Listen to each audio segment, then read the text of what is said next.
What's up everyone? So, sa araw na to, pag-usapan natin ang tungkol naman sa ano ba yung epekto kapag ang style ng pagdidisiplina natin sa ating mga anak ay sa pamamaraan ng paninigaw. Bago mo na yan, kung hindi ka pa nakapag-subscribe sa ating YouTube channel, please click the button subscribe. Madali lang po yan, subscribe. And also, don't forget to like this video and also share this video dun sa inyong mga kakilala, kapamilya, at kahit mga kapitbahay. So, balik tayo sa ating pinag-usapan. Now, marami sa atin kasi sinasabi na kaya nga ako nakakapanigaw dahil nga ako ay galit. Ibig bang sabihin, bawal nang magalit o pagalitan yung ating mga anak? Hindi yan yung ibig nating sabihin. Hindi kasi dahil ikaw ay galit, ay dapat manigaw ka, mang-insulto ka. Kasi maaari naman tayong galit o nagpapakita ng galit sa ating mga anak na hindi naman tayo nang aabuso. 10 masasamang epekto, bad effects, kapag ang ating style ng pagdidisiplina o parenting sa ating mga anak ay sa pamamagitan ng paninigaw. Okay, so number 1 ay nagdudulot ito ng takot, hindi respeto. Kasanayan kasi natin, pagdidisiplina, para tayo ay magkaroon ng respeto, ay kailangan tayong sigawan, insultuhin, ipahiya, para tayo ay magkaroon ng takot. Kasi ang nailagay sa isip natin na dapat tayo ay matakot para maging masunurin. Now, habang tayo sinisigawan natin yung ating mga anak, yung ating mga bata, mas natututo sila dahil sila ay takot lang. And remember that fear or takot is only a temporary event. Nawawala at mawawala din yan at some point. Ibig sabihin, kapag naging resilient na yung bata, ay hindi na rin siya nagiging masunurin. Hindi rin niya maiintindihan kung ano ba yung tama. The more na sumisigaw ka, hindi niya maintindihan ba't ka galit? Ba't mo ko sinisigawan?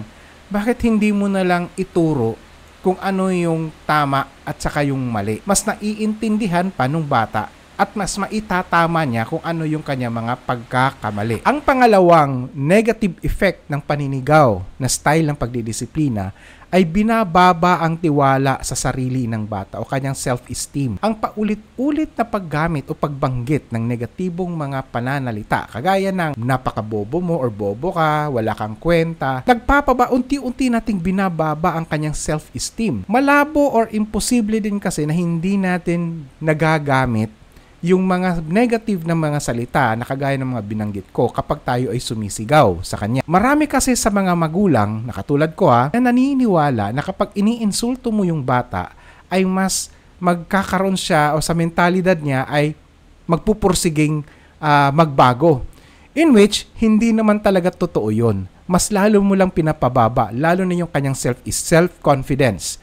At makikita mo yung epekto nito kapag siya ay tumanda na. Number 3, nagiging modelo ito sa aggressive behavior. Or ang bata na palaging nasisigawan ay mas natututo rin siyang manigaw o sumigaw.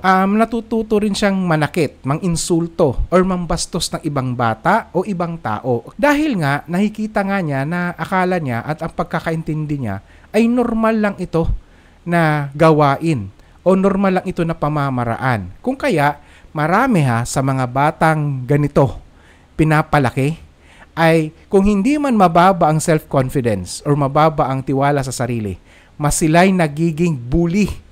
Marami yan.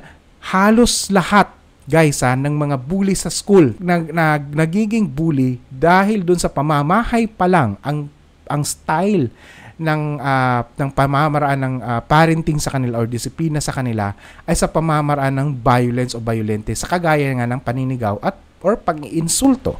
Okay, punta tayo. Number 4 naman, hindi nito tinuturo actually ang tamang asal kapag paninigaw ang style natin. Sa paninigaw ay kadalasan nakatuon lang talaga siya sa pagkakamali. Yes, tama naman yun. Dapat identify or determine natin ano yung mali. Pero ang problema kasi dito ay mas nakasentro lang yung ating paningin, yung ating mentality dun sa pagkakamali ng bata. Instead na mas dapat tutok tayo kung dapat na itinuturo sa kanya kung ano yung dapat na gawin, ano yung tamang gawin. Tuloy, natatakot yung bata at hindi siya natututo. And what will happen? Many of the children like this ay mas pinipili nilang magsinungaling. Kasi nga, ayaw nilang masaktan. Ayaw nilang masaktan emotionally. Punta tayo. Number 5 naman, pwedeng magdulot ito ng trauma. Maaaring umabot dun sa pinaka-peak na maging traumatic siya. Dahil sa yung paulit-ulit na paninigaw at pangiinsulto, ay magdudulot ito ng mga emotional scars. And in fact, no, may mga bata, konting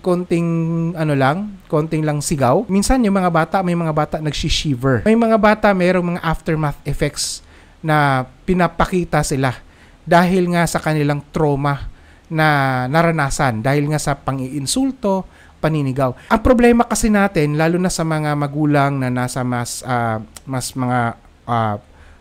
first generation o mga naunang henerasyon, tinitingnan kasi talaga natin we really believe that our style is discipline. Sa totoo lang talaga, hindi siya pagdidisiplina. Ang daming mga bata ngayon dumadanas ng mental health. Which mamaya pag-usapan natin yan. Sa mga ganitong estilo ng paninigaw. And in fact, no, yung mga traumatic nila na mga experiences or na mga results ay mas nagdudulot pa mismo ng mas malaking problema.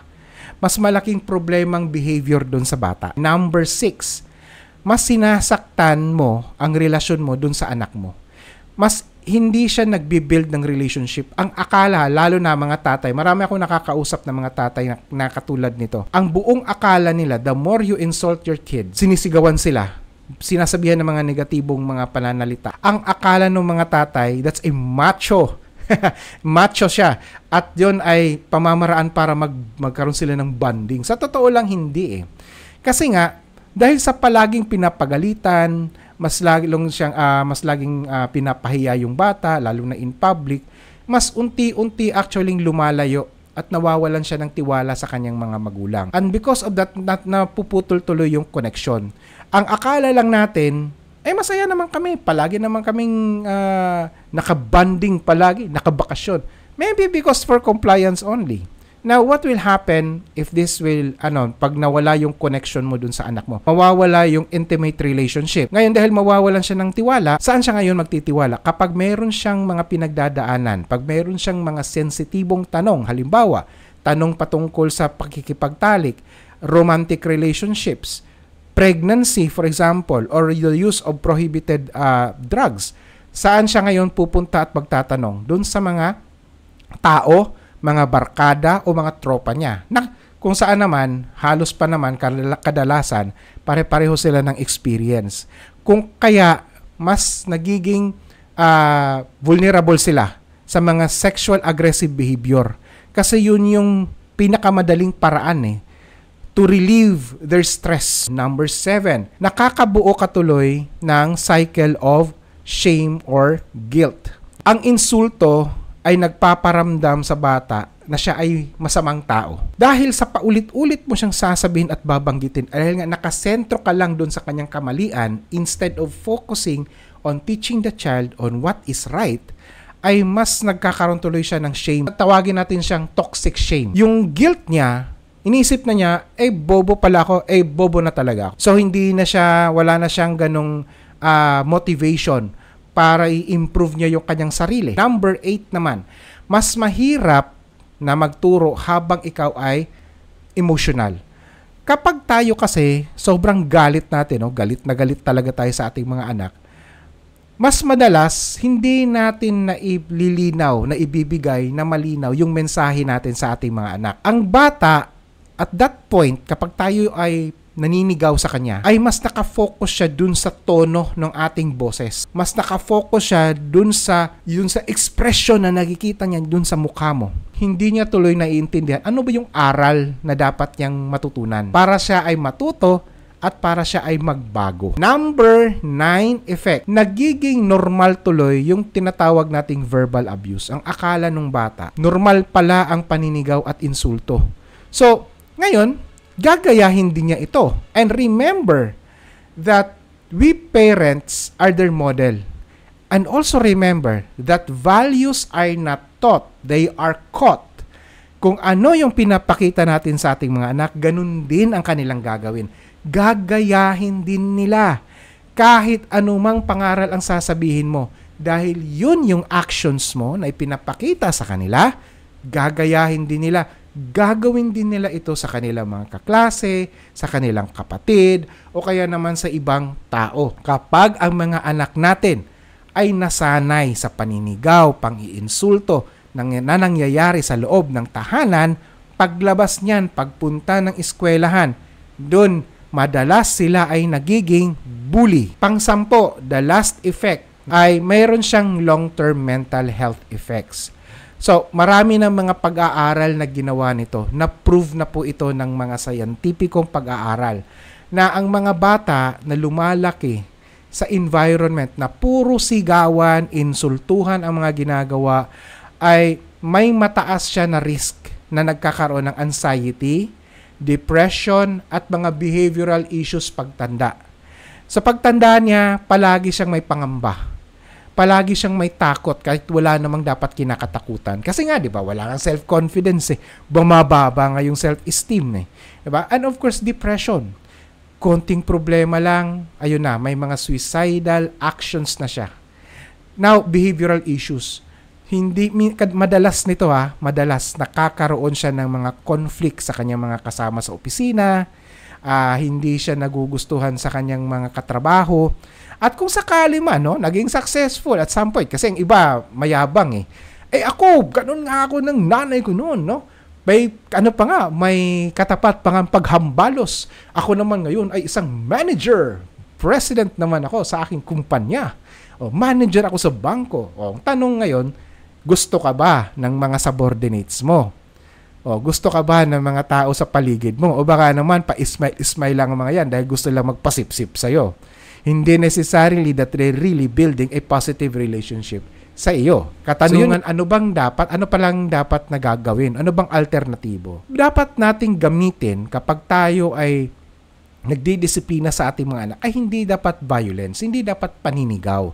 Gamitin natin ang positive discipline. Ang positive discipline ay hindi po siya pangungunsinte, hindi rin siya pamamaraan ng pag-i-spoil. Ang positive discipline na pamamaraan ng pagdidisiplina ay ito ay isang kalmado pero may firm na boundaries. Ano ba ibig sabihin ng boundaries? Mga rules and regulations, rules and policies. Hindi nawawala yun. Sa pagdidisiplina ng bata, mahalaga ang rules. Ang problema kasi natin mga magulang, hindi tayo nagtatakda ng rules. Yun ang malaking problema natin eh. Pangalawa, sa positive discipline, merong palaging natural consequences. Anong ginawa ng bata? Meron niyang natural consequence. Malinaw ang pagpapaliwanag sa kung ano yung mali at ano yung tama. Ganun ang positive discipline. At sa positive discipline din ay pinapakita natin at itinuturo yung behavior ng empathy, yung characteristic ng empathy at yung pag-uunawa. Kasi pinapakita rin natin na inuunawa din natin yung emosyon ng bata. Sinasabi nating disiplina, nagtuturo tayo. Hindi nakasentro sa pagpaparusa ang disiplina. Nakasentro ang pagdidisiplina sa kung ano ang dapat na tama at ano yung mali. Hindi siya nakasentro sa takot at hindi siya nakasentro sa pagpaparusa.